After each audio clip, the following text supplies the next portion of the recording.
En algún momento de tu vida has sentido que algo no cuadraba. Las palabras eran correctas, la historia tenía sentido, pero algo en tu cuerpo te decía que no, y ese algo tenía razón. Lo que probablemente no sabías en ese momento es que tu cerebro ya había detectado la mentira antes de que tú pudieras explicarla, porque la cara humana es incapaz de mentir completamente. Puede intentarlo, puede practicarlo, pero siempre deja escapar algo, señales que duran milisegundos, que el ojo humano sin entrenamiento no detecta conscientemente, pero que el cerebro registra de todas formas. Y hoy vas a aprender exactamente cuáles son esas señales y cómo buscarlas. Antes de entrar en materia, necesito decirte algo importante. No voy a enseñarte a convertirte en un detector de mentiras humano ni a sospechar de todo el mundo. Lo que voy a enseñarte es a leer señales, señales que tu cerebro ya detecta de forma inconsciente, pero que tu mente consciente no sabe interpretar. Esa incomodidad que sientes cuando algo no cuadra tiene una base científica, y después de ver este vídeo vas a saber exactamente de dónde viene. Hay algo sobre el comportamiento humano que resulta incómodo admitir. Todos mentimos. No solo los malos, los manipuladores, los sociópatas, todos. Los estudios del psicólogo social Robert Feldman encontraron que en una conversación de 10 minutos con alguien que no conocemos bien, el 60% de las personas miente al menos una vez. Y no estamos hablando de mentiras grandes, estamos hablando de las pequeñas distorsiones que usamos para gestionar las relaciones sociales, para protegernos, para evitar conflictos. La mentira es parte del software humano. Lo que importa no es si alguien miente, sino cuándo, sobre qué y qué revela eso sobre lo que realmente siente. Empecemos por entender por qué mentir es tan difícil para el cuerpo. Cuando alguien miente, su cerebro está haciendo varias cosas simultáneamente en directo. Primero, tiene que suprimir la verdad, que es la respuesta automática y natural. Segundo, tiene que construir la mentira, inventar, ordenar y hacer que suene coherente. Tercero, tiene que monitorizar tu reacción para ver si te lo estás creyendo. Y cuarto, tiene que controlar su propio cuerpo para que no delate lo que está pasando por dentro. Todo esto al mismo tiempo. Todo esto bajo la presión de que tú estás mirando. El resultado es que el sistema nervioso autónomo, ese sistema que funciona por debajo del control consciente que vimos en el vídeo anterior, se activa. Y cuando se activa, deja huellas en la cara, en el cuerpo, en los ojos, en la voz, huellas que duran milisegundos, pero que están ahí para quien sabe leerlas. La primera y más importante de estas huellas se llama microexpresión. Las microexpresiones son expresiones faciales involuntarias que duran entre una veinteava y una quinta parte de segundo.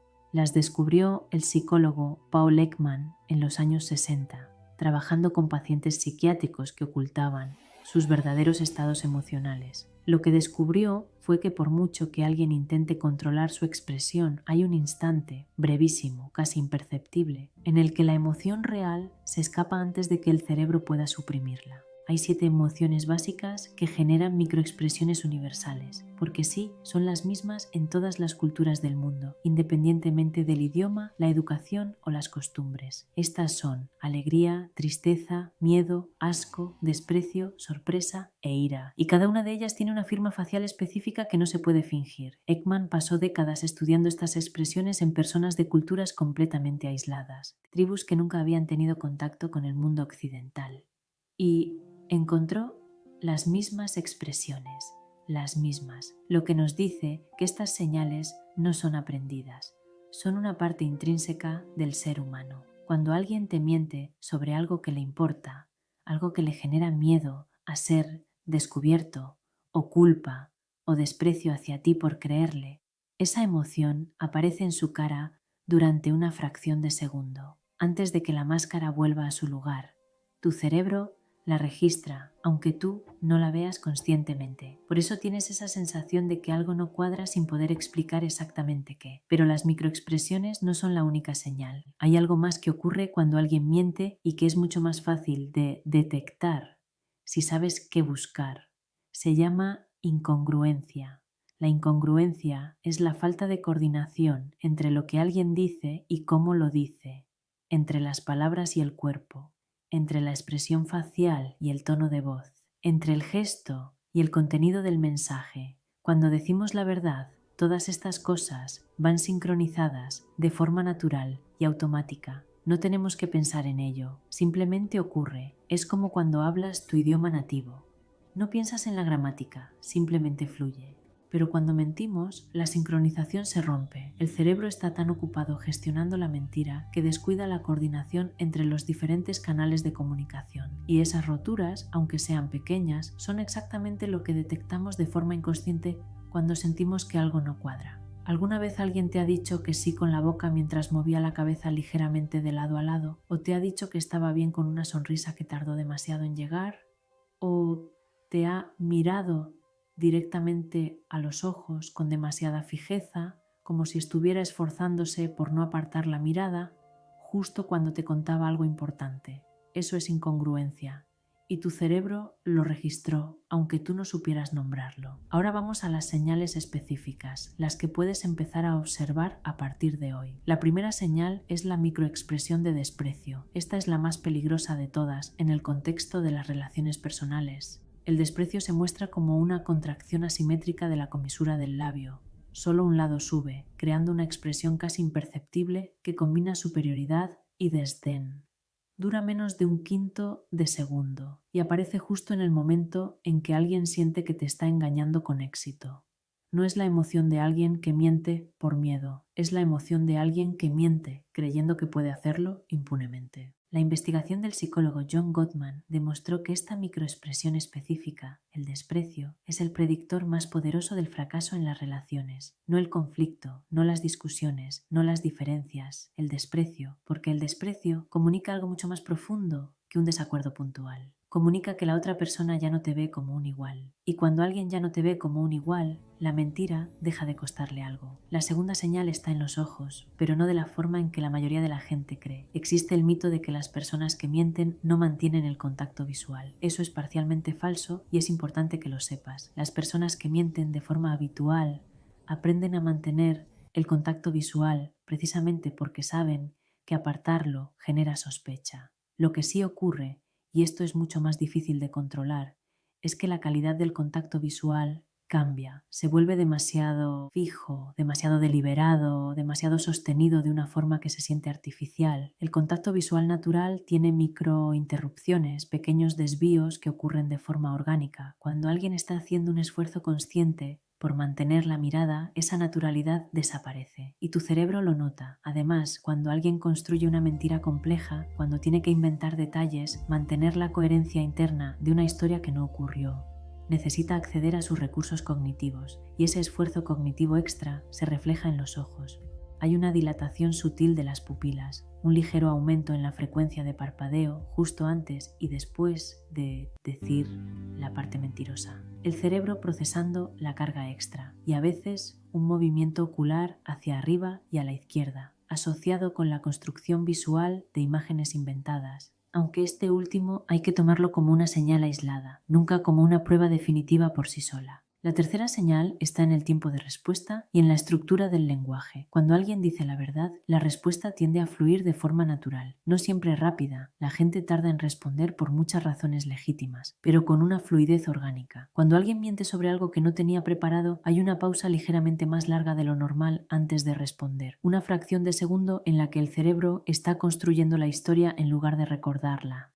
Es una diferencia pequeña pero perceptible si sabes que existe. También cambia la estructura del lenguaje. Las personas que mienten tienden a usar más rodeos, más distanciamiento del yo. Dicen eso no ocurrió en lugar de yo no hice eso. Y más detalles irrelevantes añadidos de forma espontánea. Añadir detalles innecesarios es un intento inconsciente de hacer que la historia suene más creíble, pero en realidad hace exactamente lo contrario. La verdad tiende a ser directa y específica en los detalles que importan. La mentira tiende a adornar lo que no importa y a ser vaga en lo que sí importa. La cuarta señal, y esta es especialmente importante, es la emoción que aparece después. Después de decir algo mentiroso, hay dos reacciones emocionales que pueden aparecer dependiendo del tipo de persona y del tipo de mentira. La primera es alivio, una relajación sutil de la tensión facial, justo después de haber dicho la parte difícil, como si lo peor ya hubiera pasado. Los hombros bajan ligeramente, la mandíbula se afloja, la respiración se hace más profunda.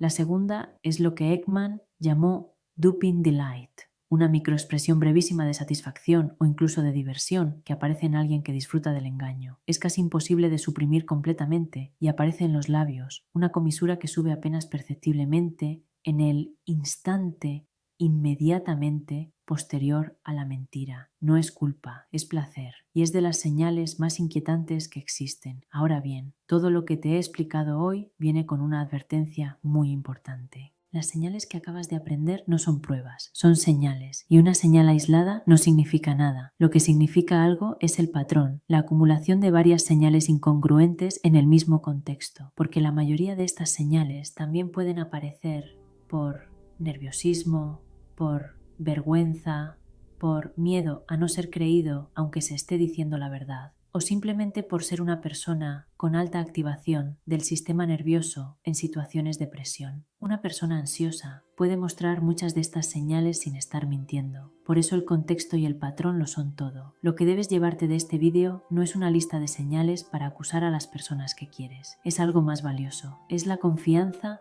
en lo que ya sientes. Cuando algo no cuadra, tu cerebro lo ha detectado antes de que puedas explicarlo. A partir de hoy, tienes el conocimiento para entender por qué. Y hay algo más que quiero que recuerdes. Saber leer estas señales no te convierte en alguien desconfiado.